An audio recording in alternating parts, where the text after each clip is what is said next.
All right. Well, just wanted to say hi to everyone. It's so great to see so many familiar names in here, and want to extend a special welcome to those of you who are joining us for the first time. I'm Katie Kearsley, and I run marketing here at Right Side Up. For those of you who aren't familiar with Right Side Up, we're a collective of growth marketing specialists who have helped more than 400 VC-backed tech companies hit their goals. We cover virtually all paid channels, SEO, CRO, email marketing, analytics, and more, pretty much everything except for pure brand and PR. Today, we're going to be digging into advertising to enterprise businesses. And as most of you probably know, B2B target audiences are often small, and they're even smaller when you narrow that into just enterprise B2B, where there are often fewer than 10,000 decision makers worldwide that you're targeting. So how should that fact influence your paid ad strategy? And to answer this question, I'm very pleased to introduce you to today's speaker, Kevin Lord-Berry. Kevin co-founded Right%, which is a Right Side Up venture that focuses specifically on scaling fast-growing B2B companies in pretty much every vertical. Over the past 10 years, Kevin has managed millions of dollars in ROI positive ad spend for brands like DoorDash, Zenefits, Masterclass, Segment, On Deck, and more. Before I turn it over to Kevin, though, just wanted to mention a couple of quick housekeeping items. So first, per usual, please submit all of your questions using Zoom's Q&A functionality at the bottom of your screen, and we'll get to as many of them as we can at the end of the session. And then second, this presentation is going to be recorded, and we'll be sharing the recording as well as Kevin's slides with you in the next couple of days too, so you can refer back to them afterwards. That's it from my end. So for now, I'll pass the virtual mic over to Kevin. Great. Awesome. Glad to have you all here. I'm going to jump right in. We can skip the intros. You know about Right Side Up now. You know about me now. Look at that handsome mug. So what is the problem that all of you have? What's your problem, guys?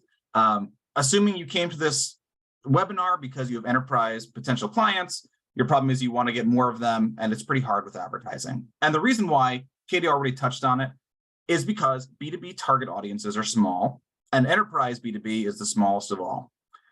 But how does that make sense, you might ask, when the biggest by market cap companies out there are ones that serve enterprise? Like, enterprise is a huge business, yes, but there's fewer decision makers because enterprise companies have more consolidated decision making when buying products.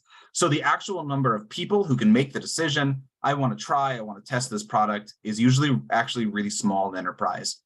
It's small enough that it impacts ad strategy on every level compared to ad strategy for B2C and even for other B2B. Why is it hard to advertise to a small audience, besides the fact that there's just fewer of them? The reason is that small audiences break the iteration cycle that's key to ad campaign success. And I know this might sound like voodoo, but I'm going to get into very specifically how this works and why it's such an important concept. Why do small audiences break the normal ad iteration cycle? And when I talk about audiences, I mean, you're trying to acquire these customers, like HR directors in this space. You have to reach them, and there's just not that many of them. That's what I mean by audience. It's an ad audience. So here's an example of data. And again, I'm telling a story here. It's going to take a few slides to get through it. Data from a normal non-enterprise focused B2B ad campaign. So we have spend, equal in each campaign. We have leads equal in each campaign here. And then each one has a different conversion rate to opportunity and to sales. And this is a standard B2B, not even enterprise. And you can still see that it's really hard to see statistical differences on the sales side. Like realistically, 2 and 5, it could be random chance, but you start seeing things that are more significant on the opportunity side. So you can see in a normal B2B campaign, you can optimize opportunities because you have enough of them. You can make a decision that says, $381 per opportunity is better than 500, so we should put more money into campaign C. That is the iterative cycle of advertising. It's testing, finding results, and adjusting your campaigns based on the results of that testing. And this process is how an ad campaign improves in efficiency continuously over the years. But this is much harder with enterprise ads. So enterprise, again, has smaller decision makers, a smaller number of decision makers. That means that reaching them is harder and it's more expensive. And for every dollar of spend you get, you're going to get less pure number of signups and less pure number of opportunities and less closed ones. Now, these sales might be worth much more. So like, the average order value in enterprise sale might be $100,000 or $1 million instead of $10,000. but you can't get around the fact that you just have less data in enterprise. So just showing again, 70 leads to 20 ops versus 15 to 4, it's a huge difference. It takes you outside the realm of reasonably being able to get statistically significant results from your campaigns when run normally, like most companies do. Again, the smaller audience and higher cost per lead breaks your ability to optimize campaigns for enterprise. And it's even more important because of algorithmic optimization. So we were just talking about how it's hard for you as a human to decide which campaign is better here. You physically can't. You don't have enough data, even though you spent the same amount. And consumer has it even easier, by the way. In consumer, you'd spend the same 10,000, have 750 conversions. So the algorithm is the separate part that makes enterprise hard, beyond just our ability to make decisions, because modern ad algorithms require a lot of signal-rich conversion data. This again means just numbers. What are you optimizing your campaigns on? If you optimize on lead, it's not qualified enough. Most of them aren't going to be good enough to qualify for your product. If you optimize on opportunity, there's not enough of them. So it hurts both your ability to do things manually to examine campaign performance, as well as the ability for the ad algorithms, like the AIs powering Facebook and Google and all that, to automatically make your campaigns better. So it breaks iteration on both levels when enterprise audiences are so small. And I know I was just repetitive there, but I just wanted to get those concepts through very clearly because they carry on through the rest of the presentation. What doesn't work to fix this problem? So answer number one of what doesn't work is optimizing on clicks or views. So you could say, hey, in the enterprise campaign, there's not enough data on leads and ops, so let's optimize on clicks because at least it helps somewhat. Generally, this doesn't work because on modern ad platforms, CPM and CPC are vanity metrics. It's very hard to know whether your clicks or views are actually going to the audience that you want it to, and there's no iteration method. Like there's no way to learn. You may find the campaign B has a higher click-through rate, but that may not mean anything for how many of those leads actually convert to closed won. So this is pretty straightforward. Not only is it hard for our own personal judgments, but again, the machine learning can't learn what's better because it'll just optimize on what you tell it to.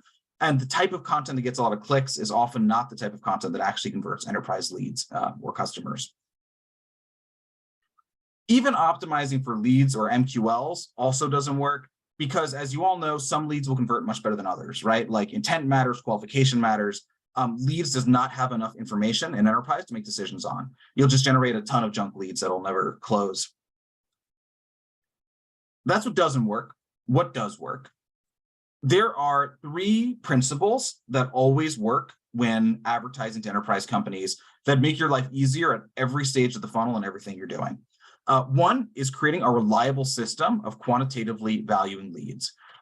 In sales, this is often called lead scoring, but the way I see it is more specifically for what we can send to the platforms and measure. So what do I mean by quantitatively valuing leads? It means finding variables that you have the answer to within 1 day of ad click that correlate to revenue in the future. For instance, a lead coming in may not tell you anything, but if that lead says they have 100+ employees and a title of manager, then that probably means something. That probably correlates to close won down the line. Sales activity, same thing. Do they open their first automated email? Site activity, if you have a product-led growth kind of funnel. Did someone fill out the first, second, or third page of the form or the app and create their first Trello board or things like that? Even something like geography, like from Silicon Valley or from Manhattan, could be valued more. The important thing is that you measure qualifying leads individually and see which ones correlate to revenue. So you should know, in your chart, not only the number of leads and the number of opportunities, those are 2 sides of the same coin, but the stuff in between, leads with over 100 employees. This is how you bridge the gap between the fact that enterprise has so much less data down funnel. You have to find things early that correlate to those rare down funnel events. This is priority number 1. I literally think you cannot run enterprise-focused advertising with any kind of efficiency without really, really knowing different stages between lead and opportunity that you can optimize campaigns on, both manually and through the platform algorithms.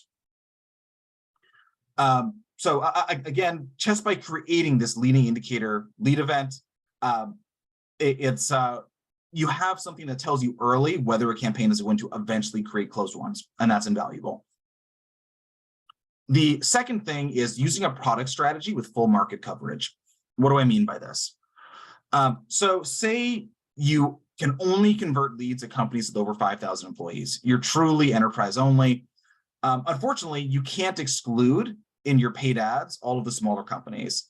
You can try to as much as you can. There's a lot of ways to do it, but none of them are perfect. You're always going to have between a rate of 20 to 80% unqualified leads coming through.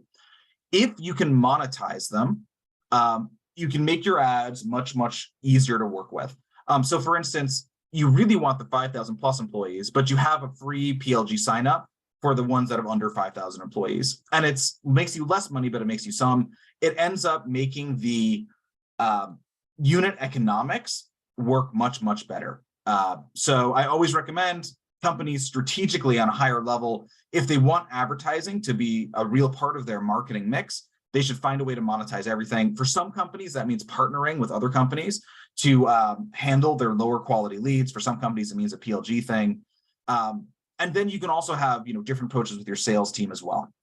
Like the biggest leads get the actual reps, while smaller leads get SDRs or whatever.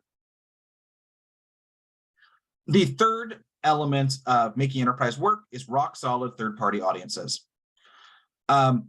So what do I mean by third-party audiences? I mean taking a list you own or a list you buy from something like 6 Sense or Zoom Info or one of the many other tools for that, and uploading them directly to the platforms and cleaning this list.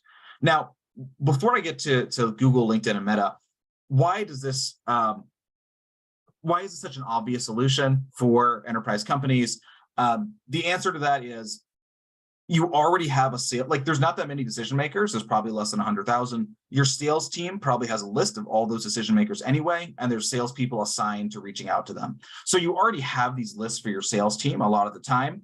And so it's pretty straightforward to just take that list and upload it to the platforms. Now, for Google, meaning search, third party is the least powerful of the targeting methods. Google's much better for manual targeting, manual meaning like finding keywords that work. LinkedIn is much better with third-party targeting, but manual targeting is also pretty good on LinkedIn. Manual targeting there, meaning like letting LinkedIn select your audience by selecting, title, job history, etc. On Facebook, third-party targeting also works, but it's so much more of an algorithmic platform that it's not as good.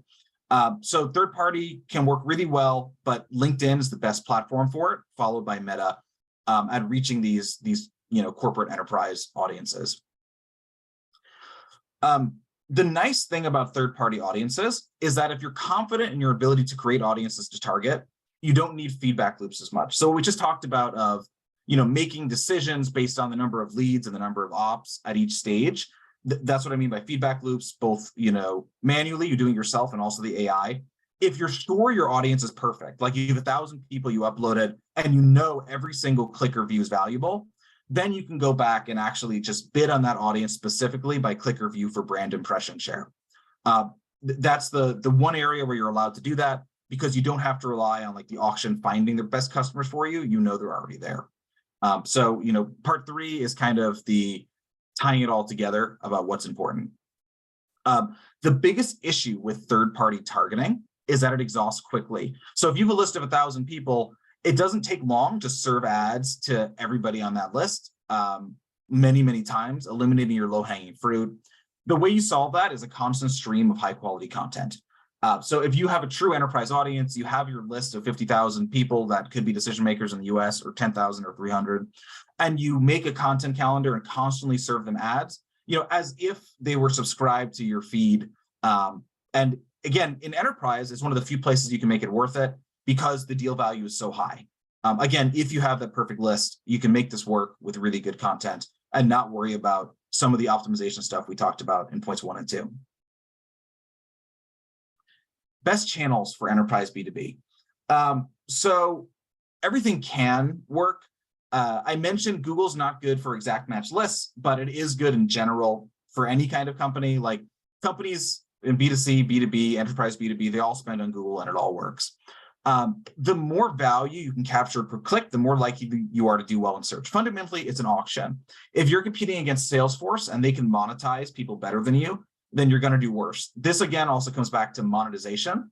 Point two, the more you can monetize your ad spend by serving anybody who clicks it, the better you're going to do in search. That is why the things like G2 and Trust Advisor and all these companies end up doing so well in paid search, because they offer everything and they sell every part of the audience. Like the highest value, they auction off to the highest value, medium. They can spend more than anybody else and they do really well in search. It's also hard for challenger companies in Google compared to existing companies. For the same reason, they tend to have higher conversion rates if the brand is stronger. The last thing in search is the better you hold up to direct comparison against competitors, the better you'll do. So there's some companies that just don't have a website that looks as nice as competitors, hard to compete against the brand, etc. It's hard on search because often users, if they're looking something up with purchase intent, like they want to, buy business software, they're going to click the top 4 answers and like fill out the form on all of them, or at least explore them. So there's much more direct competition on Google. LinkedIn is the best channel for advertising to enterprise. It's because the targeting is the best. So Facebook, Google, Meta, their so-called interest targeting of like, hey, people who have this much years of experience, this much stuff, is complete trash. That's why you need to use algorithmic targeting on Facebook and TikTok and GDN and so on.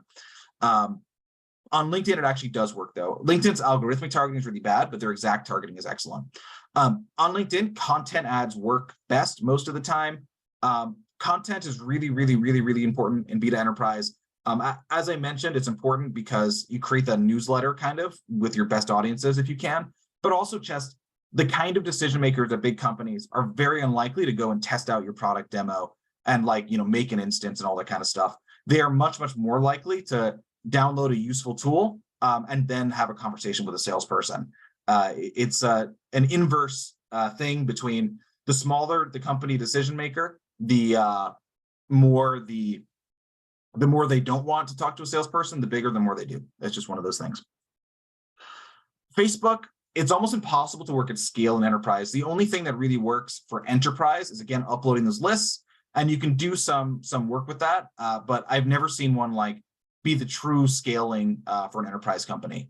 The exception, of course, is a company has really good bottoms-up B2B. So imagine you're selling a product that's for enterprise, but any developer anywhere can use it. You can advertise that at Facebook algorithmically at scale, and then you can make that work. So enterprise can work on Facebook if it's retargeting at small scale or bottoms up at big scale. For other channels, generally, I don't recommend it until you've exhausted Google, LinkedIn, and Facebook. There are occasions where certain channels fit certain companies really well, but it's not common enough for you to assume that's going to be your use case. Other key differences for enterprise versus regular B2B or B2C, the sales team really leads the charge. So enterprise account acquisition is driven by the sales team, not the marketing team. For B2 SMB, generally the leads come in through marketing, and sales is kind of like another conversion path, right? It increases the conversion rate, but really marketing is the one bringing in the leads. Often in sales, the sales team is the one doing a lot of outbound, speaking to the people, and you're just helping their people they've already spoken to or reached out to help make the decision to close by constantly showing them new good things about your brand. It's just a different way of thinking, and it requires a different level of collaboration with sales. The lines between prospecting and retargeting are blurred in enterprise. So in enterprise, every user that enters your prospecting campaign will also see retargeting ads before signing the contract. Because realistically, if someone's signing the contract 6 months later, they're going to see your ads more than once. It would be almost absurd if they didn't. So there's not as much difference between prospecting and retargeting in beta enterprise. Sometimes you can even combine those campaigns, like on Facebook, for instance, just because they're all going to be in consideration for 6 to 9 months as you're trying to close that deal. Cohort analysis is even more important than ever. So cohort means, if you're looking at January in your data, you don't want to see the closed ones that closed in January, because those came from marketing activity you did last year. You want to see closed ones that closed from leads created in January. That's a cohort and then when you look at January and February and you look again in June, the number of closed ones should be different. It should be higher as you see that cohort mature. That's the only way to look at this kind of data. Looking at non-cohortized down funnel data is just nonsense. And which means in real time, you need to make decisions on those leading indicator conversion events I talked about in part 1.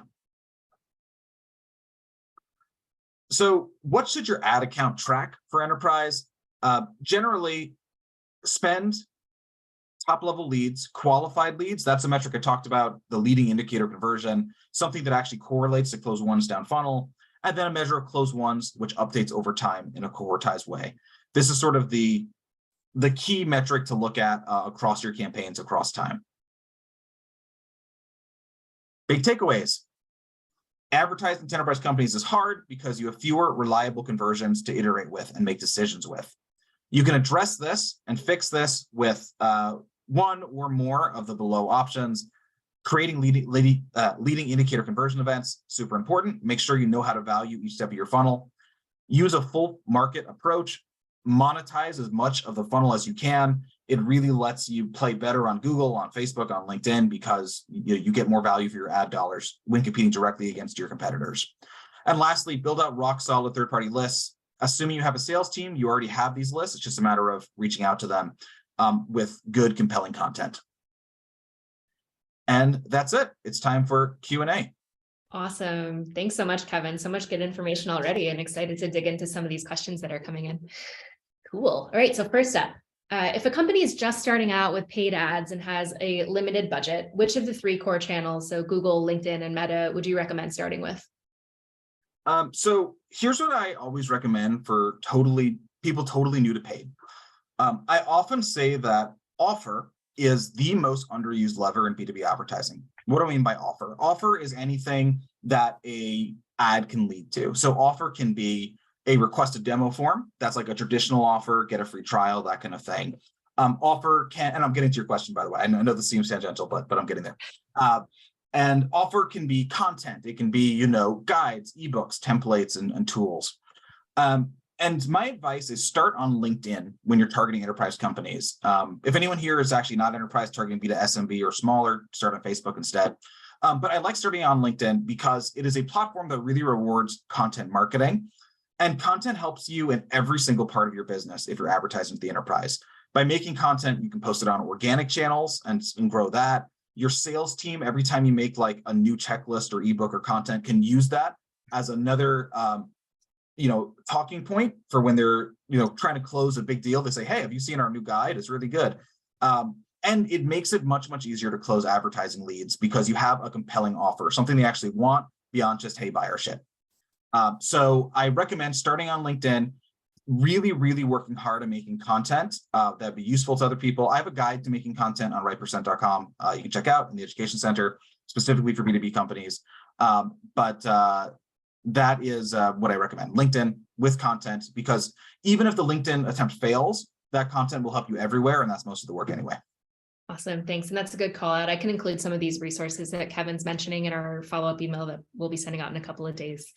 Wonderful. Thanks. And then that sort of segues into another question we have. So what's the lowest spend per month you would recommend to get an enterprise lead gen strategy out the door on LinkedIn? Which would be your recommended channel to start with?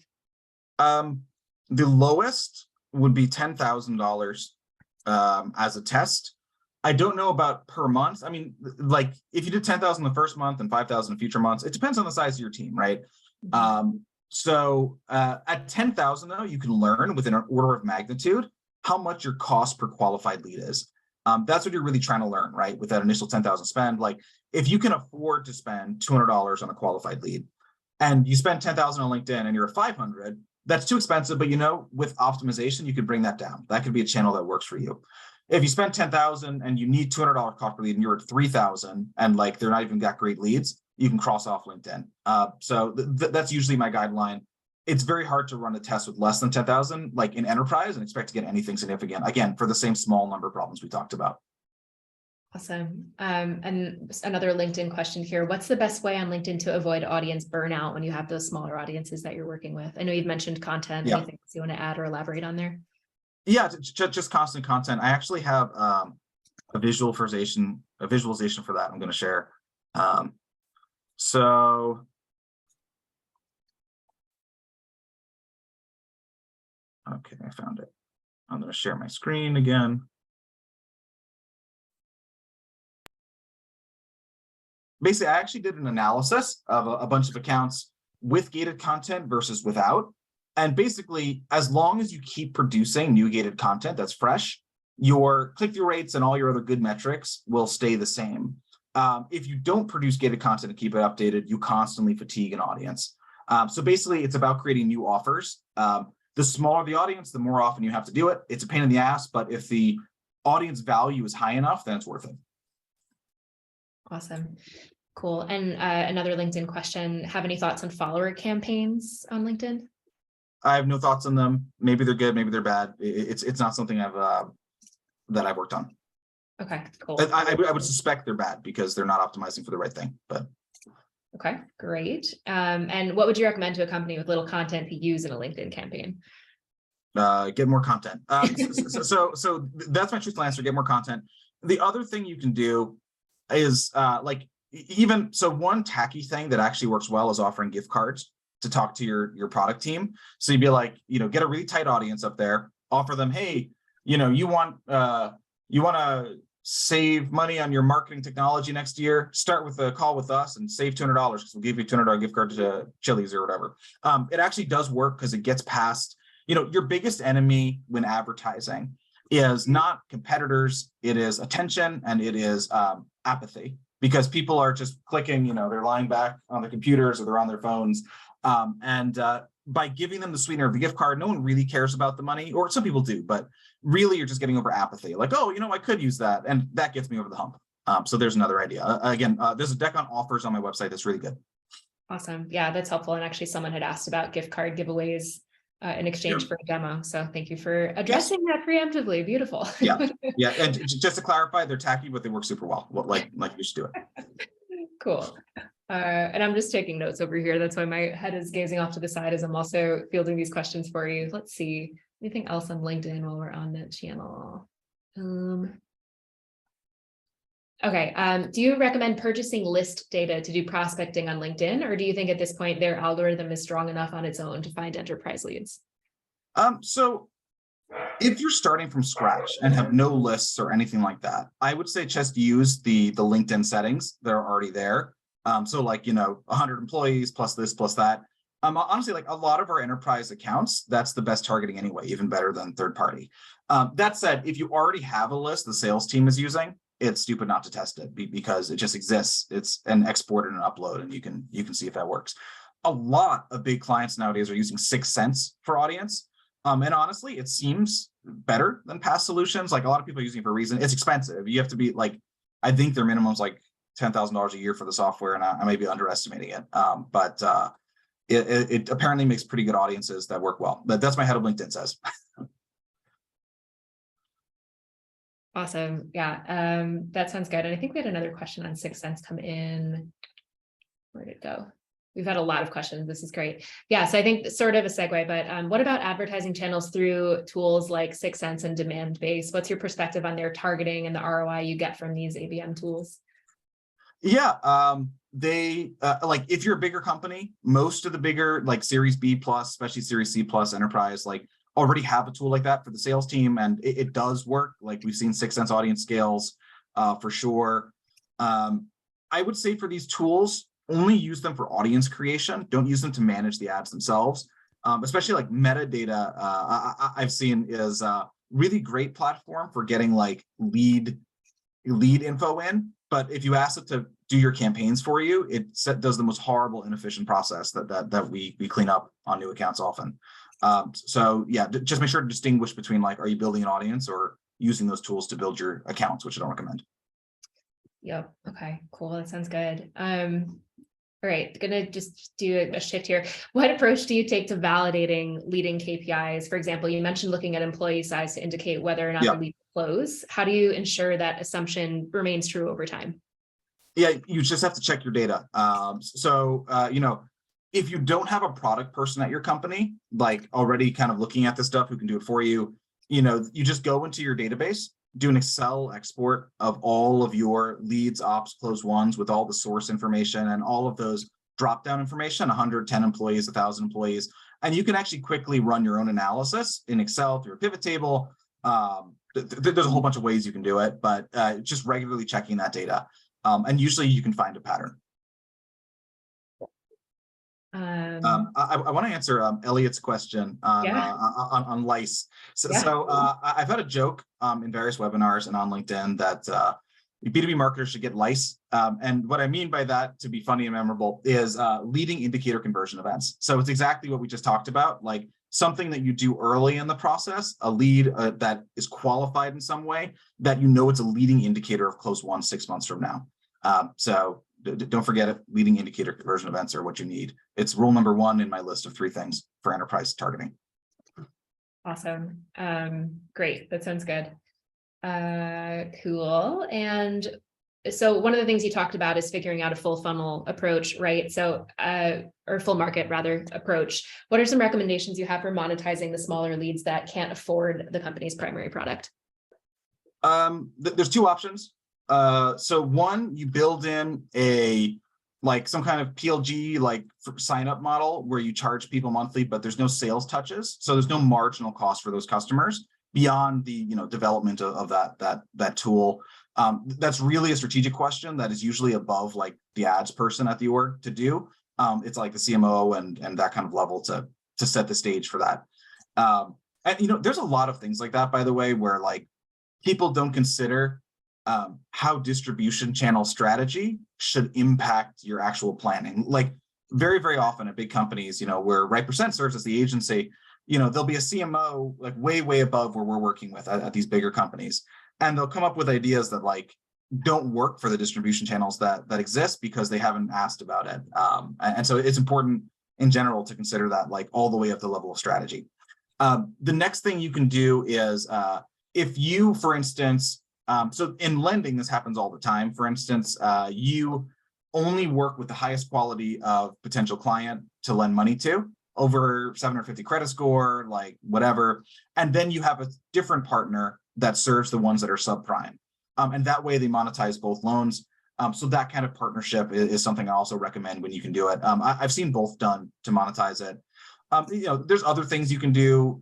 You can have a cheaper version of your product with advertising. I mean, that's how Netflix is doing price discrimination now, right? It's $3 less for the one with ads, and that way they're monetizing the whole funnel. There's a lot of ways to do it, but those are 3 examples. Thanks. That's great. That's helpful. Okay, coming into some of the newer questions here. Your presentation is beyond refreshing. As a former full-timer CRO and now a fraction interim one, it's so nice to hear how important it is not to focus on vanity metrics. It's painful when the marketing team gets excited about B2B metrics that don't matter. So the question, what are the key traits and characteristics that you need to see in a B2B enterprise-focused organization prior to engaging? So what I want to see before engaging, number 1 is attribution. Do you have any way to see the results of the campaigns that you have on a campaign basis? So a surprising number of enterprise orgs don't. And that means my team, what are we going in to fix? Do we have a KPI that we can make go up? If not, I'm very wary about an engagement, and I'll make sure we set up metrics beforehand. There has been orgs we've had before where they purposely didn't want to attribute anything. That's kind of a trend now, actually, with Refine Labs and so on.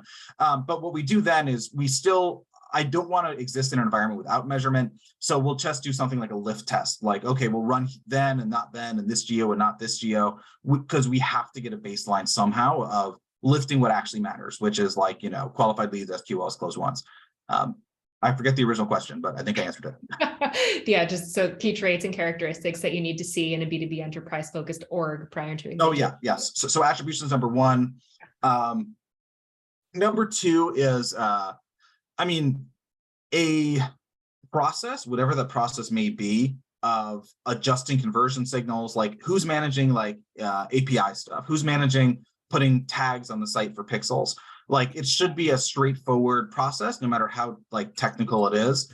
and not just like a Wild West where no one knows who does that and the person quit 2 years ago. That'd be another thing that that is needed. And a commitment to actually running offers. So a commitment to making content that works, a commitment to either trying incentives. So we recently had a client, very, very nice people, really cool company, but they hired us, we all agreed after 3 months of trying prematurely because they weren't ready to make content yet. We just couldn't run ads efficiently because they weren't there yet. So that's the other thing we look for. Awesome. Thanks. I think those are 3 great things to look out for sure. Moving right along. Moving things internationally, right? So what are international levers of growth to bear in mind? Certain networks, translation, just a few examples. Yeah. So internationally, the worst thing about international is how split your campaigns get. So we just talked about the importance of like how hard it is in enterprise with small numbers to make any decisions. Now imagine instead of the big fat US that all is one number together, you have all these different countries which theoretically have to be running their separate campaigns for languages. It's really not fun. What I recommend anytime it's possible is to consolidate into bigger campaigns, like one EU campaign, and use dynamic ad set settings to change the language for the individual user. You can do this on Facebook, you can do this on Google. And what it means is you can have your master campaign and have people in like, Finland get their ads in Finnish if you translated it, in Germany get their ads in German from the same campaign going to the same place. That's my recommendation there. Obviously in the EU, you have to be careful about GDPR. Generally, we push that on the companies because we don't want to have like liability for giving them advice on that, but it's another consideration. If you can't, dynamically affect the language for whatever reason, oftentimes the business decision makers in every country speak English anyway, like at least in most of Europe and so on. So I'll recommend, instead of having separate campaigns in each country with its own translations, even though you lose out on like that personal touch of translations, just serving in English to the consolidated audience will increase your decision making so much because of more data that is worth it. Awesome. And one question about using dynamic settings to change the language for the user. How, I would imagine, is that like a Google Translate level of localization more so than like someone like a human who's going in and understands? So it doesn't automatically translate it for you. You upload translations for every language, and then you say, this is what the ad should look like even use a separate image if it's like the browser language is French. And then like at Right%, we, our creative director, Alexander Parker, figured out in Figma how to do this all automatically. Like you upload a spreadsheet with translations and Figma automatically makes all the ads in different languages. So that's one way to approach it.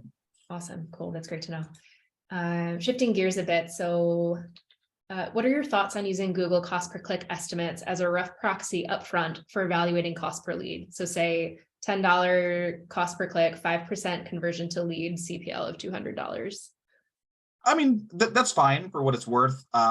I think it'll give you a good way to tell, like, I really, really like back of the envelope math when deciding what to do. Oftentimes it shows some things aren't same, some things are perfectly same. Like it's a good way of comparing apples to oranges. That said, it doesn't get you all the way there, right? Because what does lead mean? Lead means nothing. Like only qualified lead that correlates to revenue means something. So it's good as back of the math, like to start evaluating a project, but not much beyond that. Awesome. Cool. And we talked about international levers and we talked about that one. Okay. Another question here. So what are your thoughts on gated content? So I like gated content. It's what I see work for a bunch of reasons, but primarily attribution. Yes, you can't attribute anything and everything in B2B, like we all know that, right? But in order to make decisions between like in a style where you don't have gated content, how do you decide between content A and content B, which one's working? The one that gets more clicks is not necessarily better. It just might have more engagement with non-qualified people. So fundamentally, I feel you need gated content in order to, like, every download of gated content is a proof point. Someone is interested in this, someone that is qualified, like this means something, as opposed to more amorphous, like maybe this means something, maybe it doesn't. Like, I don't see how you iterate with that, except in very broad strokes of like, oh, look, ops are going up over time, but that could be so many things. Awesome. Cool. I think those are all the questions we've gotten so far, but I want to give everybody another minute or so, just in case they've been sitting on that question and they're thinking about whether or not to ask it. Now's the time, people. And then while we wait on that, anything else you want to add, Kevin?